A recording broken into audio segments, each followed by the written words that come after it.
Trouble in My Life by Gantos, Chapter 4. Pair of Jacks. Like every guy, I had read On the Road by Kerouac and wanted to cut loose and carom from coast to coast, as he did, without thinking of money or trouble or anything but great freedom that awaited me like a ship heading to sea. I was looking for a change. I wanted to see something beyond high school and the King's Court and a grocery store aisle lined with canned vegetables.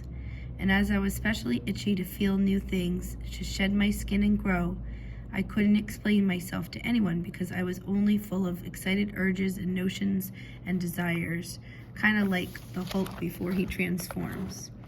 Plus, I have a future. All year, I had worked hard to keep myself together.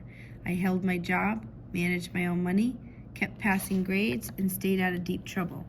But now, my accomplishments just seemed like survival routines, and I wanted to move on to more romantic turf and to find out who I was and what might happen to me when the rubber met the road. And of course, I wanted to write. I figured if I crisscrossed Florida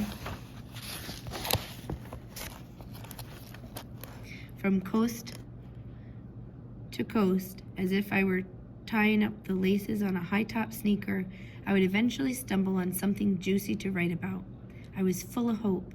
I had been reading constantly. I kept up my journal writing routine, logging my favorite quotes and building my vocabulary. And now it was time for me to stop being a chippy high school writer to challenge myself. So I began to shut down the Bad Attitude Clearinghouse. I gave away all my thrift shop furnishings to whoever would take them. I gave my suit and jacket, striped shirts and club ties, and wingtips to a young guy who was looking for work. I kept my t-shirts and jeans and sneakers, and I rounded up the little kids and passed up all my candy stash, which they gleefully devoured. They didn't save one piece for later, and as I watched them prance and dance around the parking lot like sugared up puppets, I told myself to stop rationing pleasure as if it were a paycheck. It was time to cut loose and have fun and not worry about tomorrow. I wanted my candy too.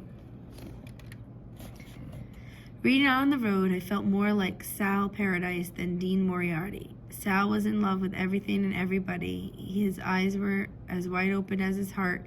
He recorded what he saw and what he felt in equal amounts, as if he were balancing a great scales of observation and reflection. But Dean confused me. He just wanted to consume everything. He had to keep moving like a shark. And in the end, he was a tragic ghost of a person instead of a stream of Milky Way jazz under open highways. I wanted to move like Dean, but I wanted Sal's heart and soul. Unlike Sal and Dean, I didn't have years to string out a trip. I had just over 2 weeks for a mini on-the-road adventure. I knew I was going to join my family in St. Croix, but first I figured I'd drive up to Jacksonville, see Stephen Crane's house, and then work my way down to the state, to Key West and Hemingway's home, and finally drive back to Miami to ship the car. That was all the structure I wanted. As Kerouac wrote, I was a young writer and I wanted to take off. Somewhere along the line, I knew there'd be girls, visions, everything. Somewhere along the line, the pearl would be handed to me. I wanted that pearl. I had spoken with my dad and told him I was putting off college instead would help him with his new company. I wasn't good at any construction, but I could drive the truck to pick up the crews and deliver supplies and work odd tasks in between. I told him I'd be home in a few weeks. He said he was counting on me. And it felt good to be needed by him. We could spend some time together after such a long break, and I could save money for college that was a better fit for me. I called a shipping company and made a date to ferry my car to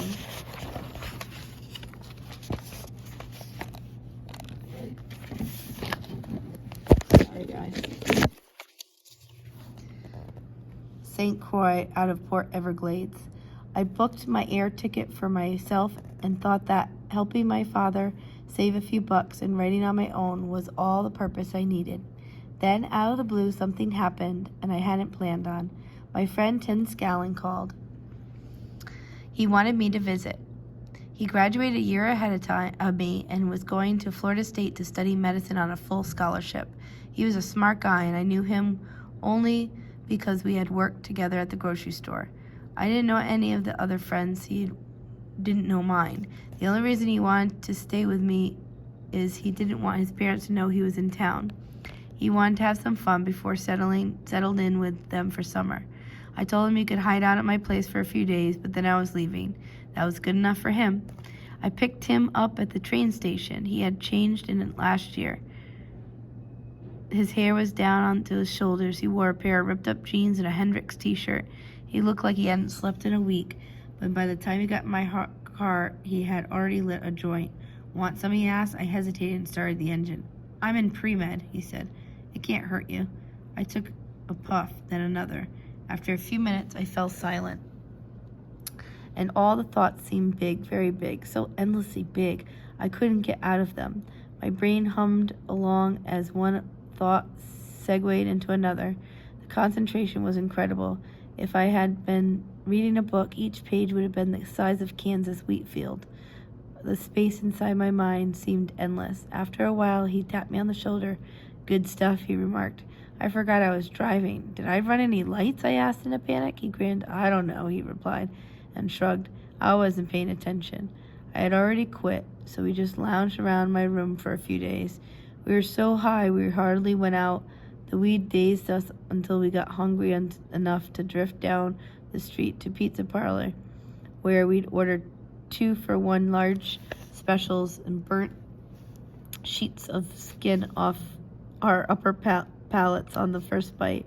Then, with the food in our bellies, we straighten up a bit and go back into the room, smoke a joint, settle down, and talk about a storm. He liked my books. I guess you read a lot, he said, digging through the open boxes. Do you ever read Hallucinogens and Shamanism by Harner? Never heard of it, I replied. He's incredible. He said he believes that hallucinogens are the way to get in touch with our animal past, that in our DNA is stored genetic memories of when we're evolving species. When you can take the stuff to Indians of Brazil, you'll access your genetic library all the way back to cellular experience. That seemed impressive to me. He talked about a lot of books I never heard of, scientific books on animal communication, studies on dancing bees by Carl von Frisch, reports on enzyme exchange communication between termites, and a book called Insect Societies by Edmund O. Wilson that linked human behavior to animals from apes to insects. All behavior is chemical, he said. Getting so excited, he stood up and paced the room and beat his fists against his thighs.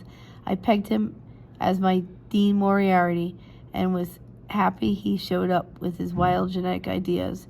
Your memory is just chemistry, your motivations, your everything. You have to read the stuff I read, he insisted. He wrote out a frenzied list, and with each title, he let out a hiss of excitement, pushed the hair out of his eyes, and pronounced each book better than the last. This stuff on biocommunication is the future, he said. It will take you back to the why of everything. Remember when you were a little kid and kept asking why your parents gave you some half-baked answers? Well, these books get down to the root of why. If you understand this stuff, you will understand everything. Religion, politics, psychology, art. The history of all human desire is entirely our chemistry. He knew great stuff about biology and chemistry and medicine. I knew something about literature and what people plotted in their hearts and thought and suspected, but he knew the secret why behind each thought. I only knew how it looked once it happened, once it went splat in my face, and suddenly I wanted to know the why to everything. It seemed the most important desire I'd ever known. You have to read more science, man, he encouraged. It's opening doors on behavior. I mean, literature is good, but literature of the future is going to be based on genetics, not environment. Believe me, the stuff we were learning is heavy. Right away, I was disappointed that I wasn't going to college. I had always believed in the maxim that the best way to predict the future was to create it. Now the future appeared inaccessible to me. Without science, I was just another stimulus response cave dweller howling at the moon. I got lousy grades, I said, feeling as if I already wasted my entire life. Don't sweat it, he sneered. You can go to college You can go to any college in the world. You got more than grades, you've got brains, but no money, I concluded, which I actually worse than being an idiot. Well, I can help you there, he started. Let's sell some weed and make some cash. He ran his hands through the long blonde hair. We'll drive up to Tallahassee and cop from the guys in the lab there.